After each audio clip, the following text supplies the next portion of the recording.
منطقة محرمة على البشر والحيوانات والطيور، حزام الصمت أو صحراء المكسيك الغامضة، واحدة من أكتر المناطق غموض على كوكب الأرض.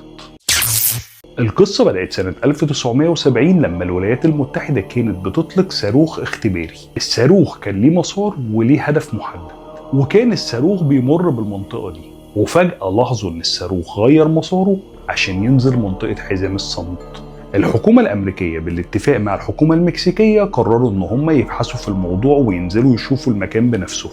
وكانت المفاجأة لما وصلوا المكان لقوا صواريخ تانية مضروبة في نفس المكان. وهنا الولايات المتحدة قرروا إن هم يبعتوا بعثة استكشافية عشان تستكشف إيه اللي بيحصل في المنطقة دي. البعثة اللي بعتوها كانت مكونة من مجموعة من العلماء ونزلوا عشان يدرسوا طبيعة المكان ده. بمجرد وصول العلماء للمنطقة لاحظوا إن كل الإشارات اللاسلكية اللي بيرسلوها من المنطقة ما بتوصلش لأي مكان نهائي.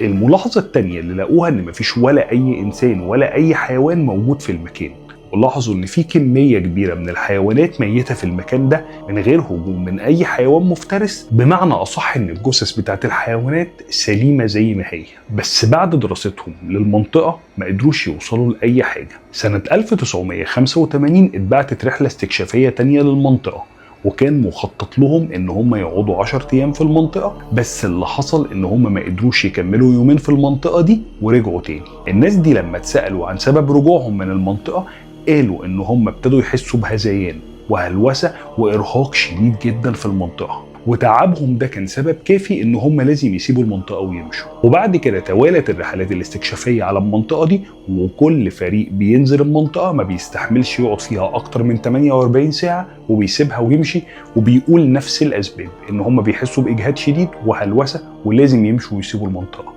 نظريات كتير اتقالت على المنطقة دي، وفي اللي قال ان الاسباب كائنات فضائية، وفي اللي اتقال ان الاسباب جن وشيطان، وفي اللي قال ان المنطقة فيها طاقة كهرومغناطيسية كبيرة وعشان كده بتجذب الصواريخ والنيازك، وفي نفس الوقت ما بتسمحش بخروج الاشارات اللاسلكية. وفي اللي قال ان المنطقة دي فيها اشعاع شديد جدا نتيجة كمية النيازك اللي وقعت في المنطقة دي، والاشعاع ده هو المسبب للهلوسة والاجهاد اللي كانوا بيتعرضوا له فرق المستكشفين اللي بتنزل المنطقه دي، وفي نفس الوقت هو سبب موت الحيوانات اللي بتموت في المنطقه دي. ولحد النهارده مفيش حد قدر يوصل لتفسير لسر منطقه حزام الصمت، وتفضل لغز من الالغاز اللي محدش قدر يوصل لها الحل. بس يا سيدي، وكده يبقى خلص الكلام. سلام.